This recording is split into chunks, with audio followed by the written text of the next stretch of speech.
നീ ഇത്രയ്ക്ക് പുരോഗമിച്ചോ? പിന്നെ കലാമണ്ഡലത്തിൽ ചോറും കറി വെച്ച് പഠിക്കാനാ. ഇപ്പൊ എനിക്ക് വിശ്വാസമായി. നിന്നെ വെച്ച് എനിക്ക് ജീവിക്കാം. പരിപാടി പിടിക്കട്ടെ. എന്ത്? നിന്റെ ഡാൻസ് പ്രോഗ്രാം ബാഗൊക്കെ തൂക്കി പിടിച്ച് ഫേമസ് ഡാൻസർ ഉമാ മഹേശ്വരിയുടെ മാനേജറായിട്ട് ഞാൻ. ഓഹോ, എന്റെ മാനേജറാകാനാണോ ഡിഗ്രി ഒക്കെ എടുത്തു കൂട്ടിയത്? PSC റാങ്ക് ലിസ്റ്റ് പ്രകാരം എനിക്കൊരു ജോലി കിട്ടുമ്പോൾ റിട്ടയർമെന്റ് പ്രായം കഴിയും. കണ്ടിരും ഞാൻ കാണട്ടെ. നന്ദേട്ടൻ പോ.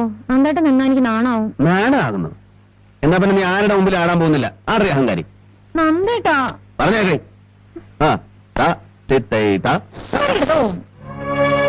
എന്തായി കരയിലൊരു കാരണങ്ങൾ കണ്ടുപിടിക്കാൻ